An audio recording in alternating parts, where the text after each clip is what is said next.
2026 is going to be an awesome year. We got some pretty cool stuff coming up. First off, we got Foundations of Recovery. This is our flagship program. We're starting it in January. This is for anyone, man, woman, or couple who wants to come and reclaim their heart from shame, trauma, and betrayal. We start off with an education on all sorts of principles, give you the common language. We feed you from a fire hose in terms of all things recovery. It is such a great start to recovery. And we get at the roots of things, Tyler. This isn't like any other program. Like, this is our healing journey in process, and Foundations is where we begin. If you look at the value that you're getting there to kick off a good recovery with all of the right education, all of the right language, and a team to get you started while also being directed by Brandon and myself through the whole process, what a deal. So if you're interested, if you're struggling, if you've been wanting to do something for a long time, jump into this. This only comes around every so often, and we would love to have you there. Click the link in the description to sign up for it. And to make it even sweeter, we're also including a raffle for a free pass to the Radiant Dawn retreat. Anyone who signs up for Foundations will be added to the raffle for that free Radiant Dawn pass. If you're a man and you sign up for Foundations, your name still gets entered, and you can give that pass away if you win it to any woman that you want to. So what you're saying, Tyler, is if you sign up and participate in Foundations, you could possibly go to Radiant Dawn for free? That's exactly what I'm saying, which is crazy because Foundations by itself is already an insane value. Man, I sound so salesy. But it actually is awesome. So come to Foundations. And even if you don't come to Foundations, sign up for Radiant Dawn. It's beyond therapy, the best healing experiences that you can have. Click the link below and come join us. Should I tell my children about my partner's past? Welcome to the Real Talk Recovery Podcast with the Therapy Brothers. We're brothers, we're therapists, and we know recovery. Bring your stories, your questions, your successes with real recovery.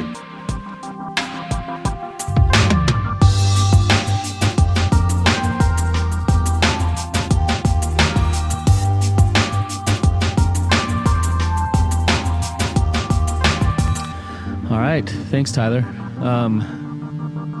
This is going to be a good episode, I think, with some really good questions. So questions that go beyond the one that you just asked. So I'm excited to get into it. But before we do, I just want to say something. It's been an eventful week, Brandon. It's been an eventful week, and we released our episode on my perspective on the betrayed, the addicted, and the expert. And I just want to say, I've gotten so much feedback from people, both positive and negative, but far more positive than anything. And the reviews that we got on our podcast, I think there's 3 reviews there. I'm not going to read any of them, but they really mean a lot. They mean a lot to me, and I just really appreciate that feedback. To kind of validate that what we did was the right thing, and to hear that it did bring some closure to some open wounds from our audience was really good to hear that. So I appreciate people actually taking the time and the energy and the effort to give that feedback and let us know that they were grateful for that episode. So thank you for that. Yeah, we appreciate all of the feedback that we get, and it came in lots of different forms this week, and every single piece of it was valuable to us. So thank you to the audience who listens and who shares and who cares enough to give us that feedback. We really do appreciate it. Yeah. Okay, let's move into the episode. So we have Lucy here with us, and Lucy has quite a story, and you can share with us as much as you want to. You can dig into it as far as you want, but then hopefully get to some questions where Tyler and I can help you sort through how to navigate and move forward from here. So, Lucy, take it away and just fill us in on what's going on. Okay, I'll start with I had discovered my husband had reconnected with a old girl, his first girlfriend. That he had only dated for 6 months when he was a teenager, young adult. And I thought that was basically it. I discovered that 3 weeks before he passed. And how'd you discover that? Did you catch him or did he? Well, no, what happened was my husband was, he had cancer, and basically he took care of a lot of our finances and any kind of correspondence, that you would have business wise. But he had gotten too sick, so I took it over. And one evening, I don't know, I was just sitting at the computer, checking his emails. He couldn't even check his emails any longer. And I stumbled upon correspondence that he had had with this woman. And I had a few little things that I had found a few years earlier that were connected to this woman, whom I had knowledge of when I started dating him many, many years ago. Never felt jealous of her, never felt threatened by her. And then I confronted him on that. It was like, maybe 5 years before I stumbled upon this correspondence that he had with her. And I asked him about it, and all his answers, added up in my mind. And we were going through big events, life events with our children, weddings, grandchildren, and such being born. So I just gave it a pass. His excuses seemed reasonable to me, and I let it go at that time. But when I found this correspondence 3 weeks before he passed, I knew that those little voices in my head from years ago, that he had lied to me. And so he's literally on his deathbed. And I read the letter, and he's shaking his head, asking me to please don't read it. And I was like, no, I can't. But that was it. I just let him know at that moment that I had found it and wasn't going to let him give me an excuse. He didn't have the energy really at that point, but, so, with that, then he passes 3 weeks later, and my kids were close to their father, and I just didn't have it in me to then tell them that at that time. But since he's passed away, and now that I've had to continue on with all our legal matters, and I go looking for things that I need, I stumble upon other things, not just with this woman. My husband was struggling with his sexuality. I found out that. He had a troubled childhood that I had no idea of. He had reached out to a counselor at some point in South America, and I believe he did this so that nobody in the community would know. We're older, and it was before people were coming out. Now people can come out, whatever their sexuality is today, more openly. Mm-hmm. And 40 years ago, people weren't doing that. My husband also, too, was a CEO, and he was known in communities because of his job. And I don't think he wanted anybody to know. So he reaches out to a counselor in South America, and it's all through the computer and the internet. And so the therapist would ask questions and he would respond. And so I got to read that. That was something else I stumbled upon. And he never confided in me that he had been sexually abused as a child by a teacher and somebody in the community that he had lived in. His parents divorced, and he says in this session with the therapist that the teacher, he thought the teacher was just being kind and caring. And then it took him until his 50s to realize that wasn't the case. He had taken advantage of him. So he had his father beat him. He was sexually abused as a child. He was young. He was 11 years old when the teacher had started this relationship with him, if you want to call it that. So I mean, there's a lot. I could keep going on. I mean, he had a lot of trauma in his life. He was an only child. His parents were both immigrants. They had met in England and married and came to the States. And then he was born a year later. Only child. I honestly thought a lot of how he acted was because he had immigrant parents and he was an only child and no extended family in this country. And I just thought his quietness, introvertedness was because of that. It could still be a lot of that. But now I wonder how much of it was because of all the traumas in his life.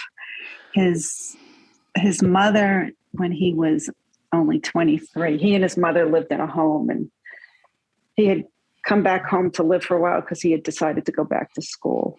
And there was a house fire and she died in that.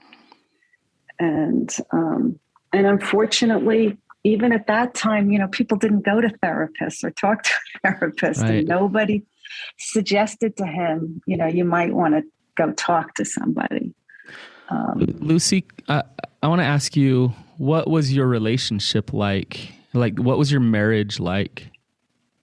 Yeah, we were really, really in sync with each other with a lot of things, like projects, whether it was a house project or something fun. We liked to ski and hike, and we would do it together. He liked it when I traveled with him. He was home for all the birthdays and the holidays, and he didn't miss a beat that way. But yet he had this secret life that he was probably conducted at night or obviously when he traveled. I now see in hindsight, there was patterns. We'd get along really, really well. And then things would get a little, like I'd sense things, or I wasn't too happy with how kind of the flow of things were going. And I would start getting upset about that. And I see now we would fight and then things would settle down. So there was a pattern. And I think if he sensed that I was picking up on anything, he he would regroup, right? Because he didn't want me to know any of this.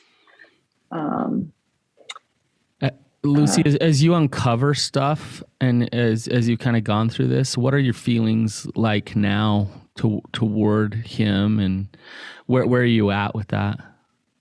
Yeah, my mind and my heart don't match.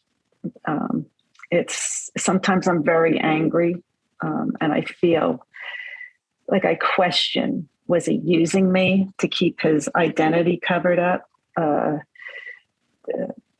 Did he really love me?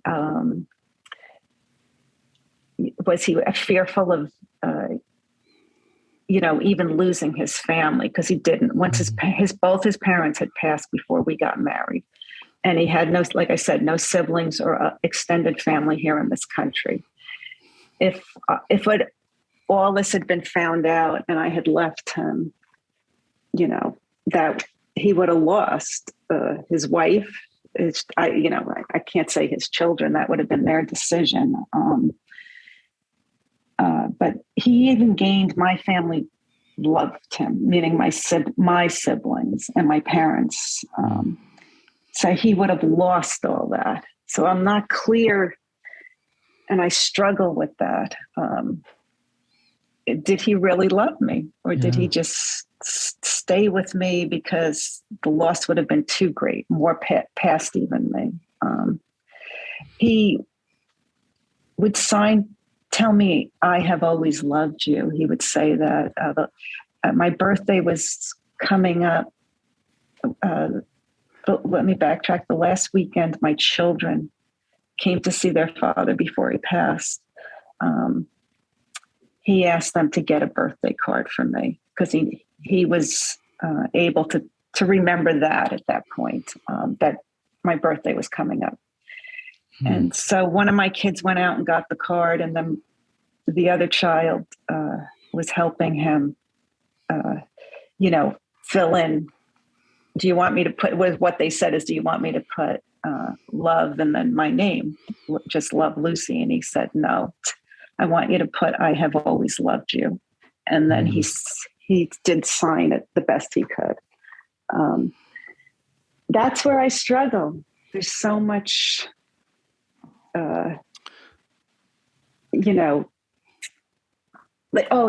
other thing with that girlfriend was I had noticed anything he was doing with her, it was immature in a lot of ways, like teenage-like, with gifts, and they were, not the kind of gifts you would give a 60-year-old woman, or, right. Anything. It just seemed like it was going back to when they were about 18. And he was gifting me at the same time. And anything that he was doing with me was appropriate for what you would do in our age bracket. So it just... Interesting. Yeah. Yeah. So I struggle with all of that. Lucy, and how long has he been dead for? Actually, this week it's 3 years. 3 years. Okay, so you've been finding out kind of all of these details that you didn't know. They've kind of unraveled since his death for about 3 years. Correct. Okay. I can only imagine. I can only imagine what it would be like to be sifting through such a crazy mix of emotions between the grieving process of losing a loved one already, and then you stack on top of that all of this unknown stuff. I imagine that your process has been quite a roller coaster ride. Yeah, it's yeah. And he's not here for me to ask questions, to get mad at. Right. It's difficult. I mean, I don't know what would have happened to our relationship had he been healthy and I found out all this. I do know that I never would have stayed with him if he didn't agree to some kind of counseling or therapy. Yeah. There's no way with the amount that I have found. But when you're with somebody for 40 years and you have a family,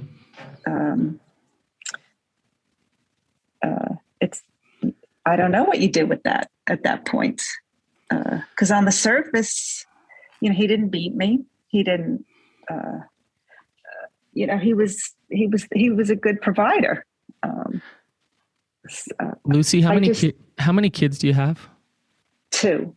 And you say that their relationship with him was pretty good? Yes. Yeah. I imagine now that he's gone, like their view of him is really good. When somebody dies, it's all the good memories oftentimes stay, and they become an immortal being, right? Right.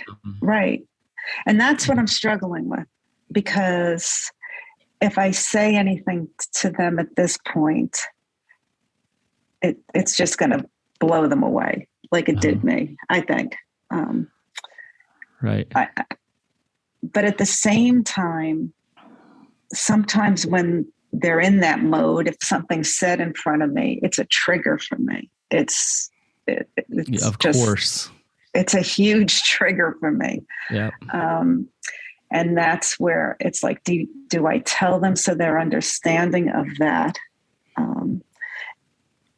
Or do I just keep getting triggered until And Lucy, that right there, and now your situation is unique, but that right there is classic betrayal trauma, where the betrayed partner is asked to hold so much to protect the betrayer, and it's the most unfair thing ever, where the hurt and the pain and the anger's there, but it's also like, now I'm the one that's supposed to protect you, and then like Tyler was saying, add on that, the grief from him passing away on top of it is even probably more pressure to hold that image of their dad for them.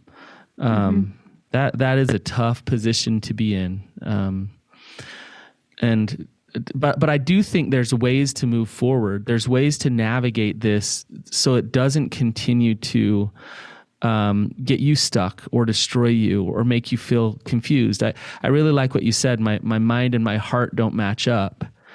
I think you can do some work to get them more matched up. So, Tyler, any thoughts?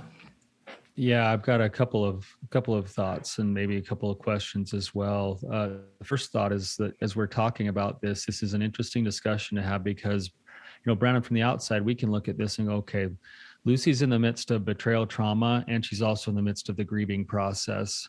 And the grieving process is a process that will take some time, that will include anger and bargaining and depression and sadness. And eventually there'll be more and more acceptance of the reality of not just the loss of a loved one, but also the reality of the situation as it is. Mm-hmm.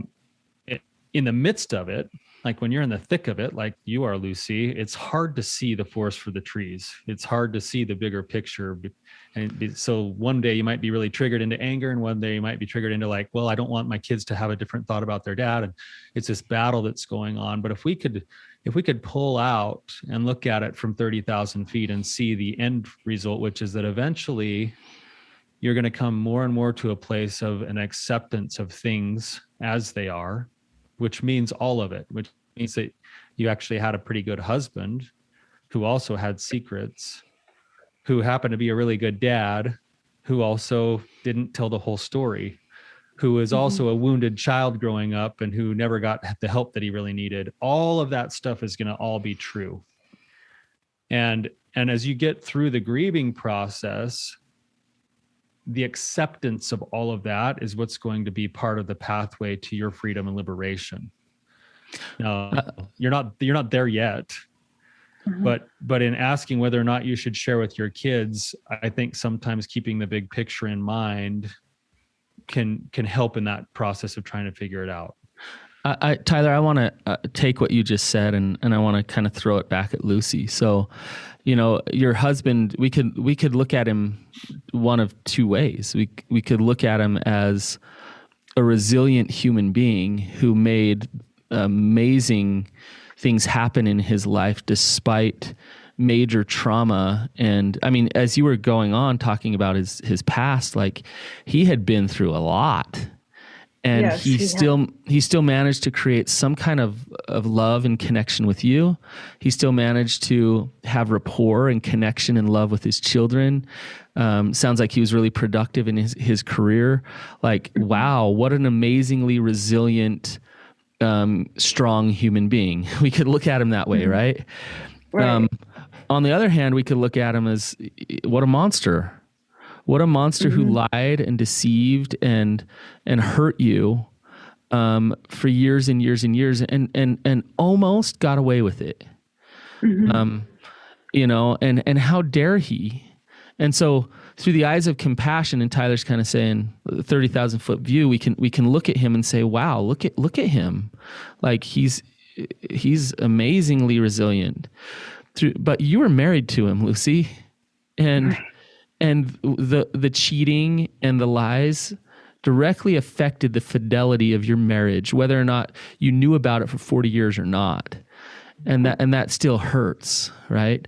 So I want to ask you, is he a monster or is he a resilient human being who did amazing things despite his trauma?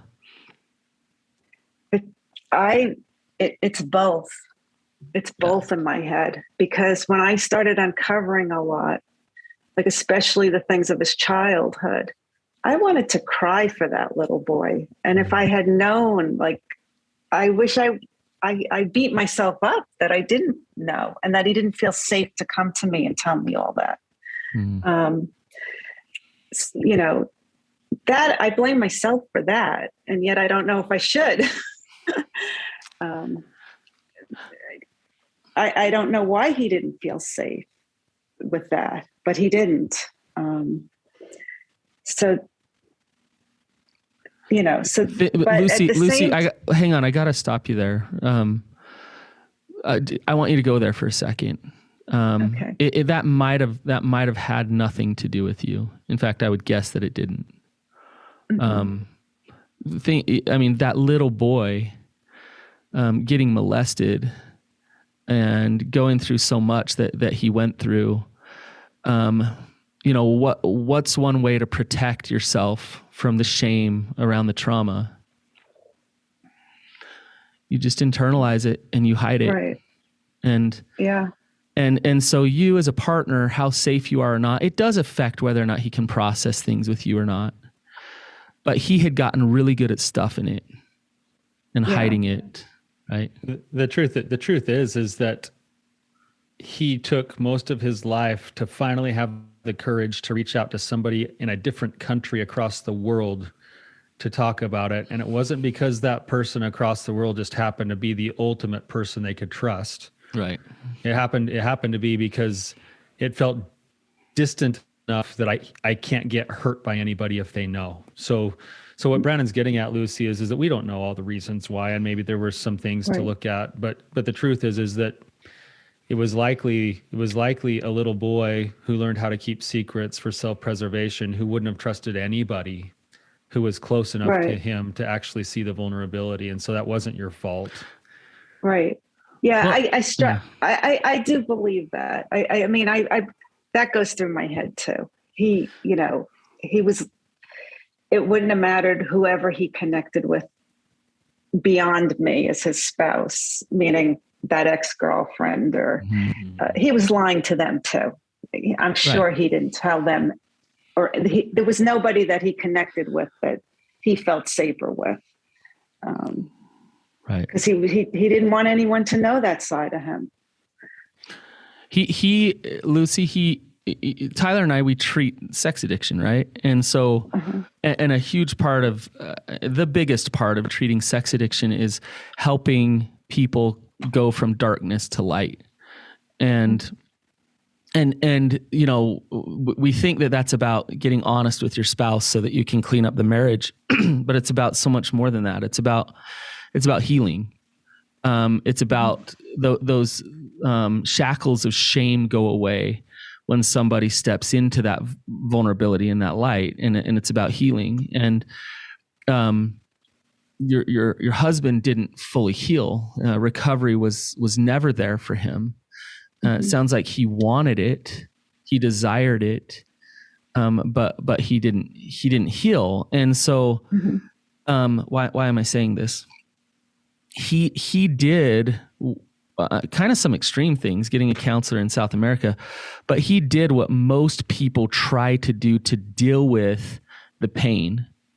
And if you would have told me his past, just his trauma and the things he'd been through, being an only child and all the things you just said, without telling me what he did in your marriage, I probably would have said, my guess is some things are happening in your marriage that you don't know about.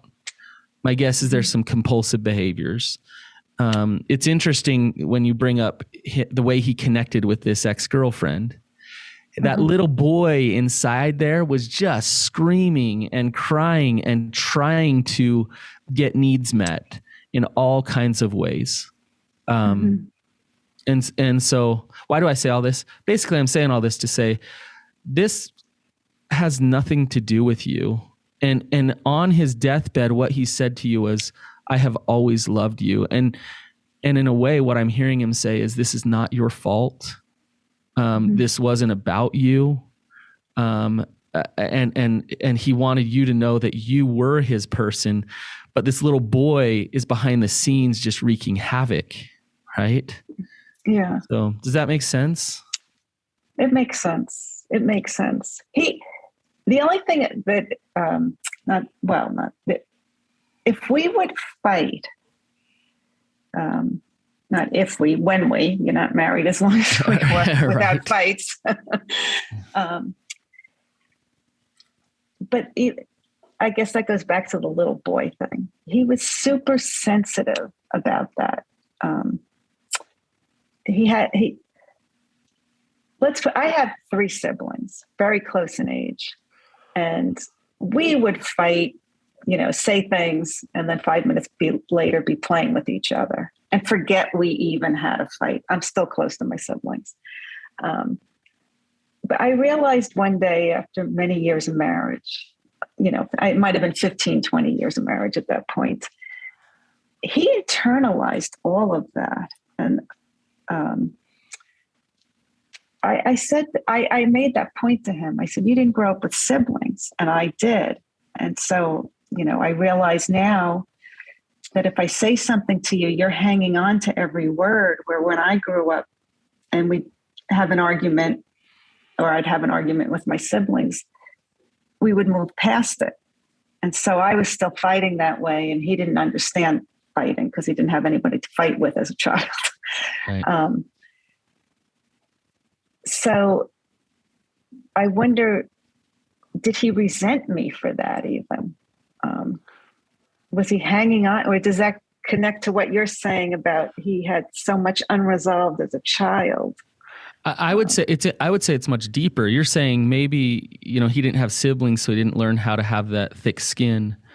But I would say it's deeper. I would say he didn't have real recovery. So he didn't know that he was lovable as he was, with all of his scars and wounds. He didn't know that he was man enough for you. He didn't know that. And that wasn't about him not being able to handle a tough conversation. That was about him not knowing who he actually was. Mm-hmm. That's what Brandon's getting at here, is that it's not about not having siblings. It's about having a lack of shame resiliency. Yeah. And if we were to take that a step further, and I think the answer of whether or not you share with your kids is, as always, as most answers are, is it depends. But I want you to think of a couple of concepts here. First thing I'd ask you is that your husband, with all of his secrets and with all of his strengths, was he worthy of being loved? Yes, I do believe that. I mean, I still love him. I love him. I loved him. Of course you do. Of course you do. And the truth is that with all of his flaws, he was still a human being. And there's a tragic story that goes along with it that's being unfolded now. And it's sad that it's now instead of earlier, because it's all of that lost and wasted time. But that man was worthy of love because he's a human being, the same way that you're worthy of love with all of your struggles and flaws, the same way that I am. And one thought that I'm having is what would be wrong? What's wrong with allowing someone to be lovable with their whole story instead of with just the doctored up story? Mm-hmm. Like, we all have our stories. Right. I'm in recovery myself, Lucy. I have on film me telling my story, and my kids will watch that at some point, whether it's after I'm gone or before that, but they need to know the whole story. They deserve to know the whole story because it's part of what makes me me. Mm-hmm. And so I'd challenge you to think about, like, whether or not you disclose to your kids, ask yourself some questions. Am I telling my kids because I'm angry and vindictive and I want to, like, slander my husband? And the answer is, then you probably shouldn't tell them. But Lacey, you don't feel that way. What Tyler just said, like, your energy is not coming across as I want to gouge the knife in to him. Yeah. Right. Yeah. Am I telling my kids because I have a really hard time right now? And listen to what Brandon said earlier, that we're in the process of stepping out of the dark and into the light. Are my kids a safe place to actually step out of the dark? Mm-hmm. Because the truth is that could be an opportunity for connection with your children and not just an opportunity at hurting their father. Yeah. It depends on your relationship with your children. And I'd take it one step further, and I can only say for myself, and Brandon might have a different opinion on this, but if I was in the same shoes, I would want for my wife to be able to share the whole story because of what I believe about stepping into the light and the power that it has. Tyler, if you were the child, would you want mom to tell you these things about dad? It would suck, but I'd want to know. Yeah. I would want the reality. Brandon, you know, I'll tell you a quick story on this, and mom and dad are going to get mad at me for this a little bit, but because I know they're our favorite listeners, but we actually had what my parents, we call the living history record. We actually filmed my parents talking about their whole life story on film a few years ago. And they shared some really amazing things that I'd never heard before. And sorry, I'm getting emotional. And I was the only one in the room who was able to witness them tell those stories as it was being filmed. And I can tell you that I felt such a deep sense of love and appreciation and admiration for my parents as I listened to those stories. And the very next day, the person who had filmed made a private YouTube page with my parents' stories. And he was going to give passwords to all of the children so that we could go and watch those stories. And mom and dad called him the very next day and said, don't give out the passwords. We're not ready. We're not ready yet for that story to be told. We're not ready for those things to be shared with our kids. But when we die, we want them to be able to hear those things. And I think that there's some merit to that you have to be ready when you're ready to share. But what my parents offered me that day and what they're going to offer Brandon and all of the rest of my siblings eventually is the gift of their story. And it is a gift, even though it's not pretty. And it allows for a connection to the humanity that we all have. And so I hope that makes sense. Yeah. We're running low on time, Lucy, and I just want to I want to say it's fascinating to me, generational trauma. You know, I can meet with somebody and they talk about how great grandpa was a child molester, and that was passed down in the family patterns, and the ripple effects of that trauma. And so now here I am meeting with this person who has all kinds of chaos going on in their life because the secrecy and the trauma was never dealt with 3 generations ago. And I think, you know, you really got to gauge the maturity level of your children, the readiness that they have to hear things and to step into pain. But they will experience trauma, you know, whether or not you tell them these things or not. And you can protect them by hiding certain things, but you can also hurt them by hiding certain things. And to give them the opportunity, I really like Tyler's answer. I would want to know, but that would suck.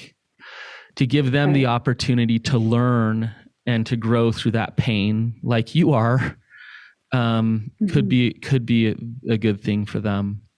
But that's hard. I think you're in a really, really tough position.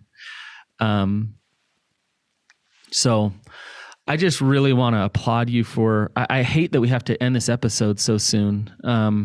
I would love to process this even further and dig in further. But I really want to applaud you for coming on and being vulnerable and sharing this story. Lucy, are you, before you go, I got to ask you, are you doing your own work? Are you in therapy? I was, yes. Okay. It's coming to an end. My insurance has changed, and believe it or not, the new insurance that I'll get as an individual, I cannot, counseling is not included. So I'll be looking into other alternatives to what I can do, because obviously there's a lot to work on. Your healing from betrayal trauma doesn't just go away because your husband's gone. Like, oh, he's gone, so now I don't have to heal from betrayal trauma. No. Right. In fact, you have some complex betrayal trauma that really needs to be looked at, and for you to just process and have someone to just talk openly with about where you're at is so important. And so, yeah, I'd encourage. And I didn't share it with any friends or family because he was loved by everybody, and I was protecting him. So, Sure. yeah.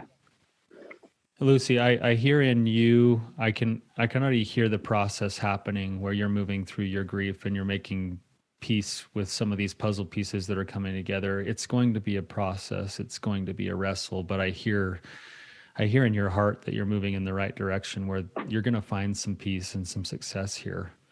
I want to say I'm really grateful that you were willing to come on and share yourself here in the way that you did today. And I actually think it'll be helpful for you. So thank you. Okay. Well, thank you. All right. We'd love to have you back on, Lucy. Maybe we'll follow up with you in a little bit and just kind of see where you're at. So, you guys, if you've enjoyed this episode, then please feel free to share it. And we love your reviews. Have a wonderful day. We'll see you later.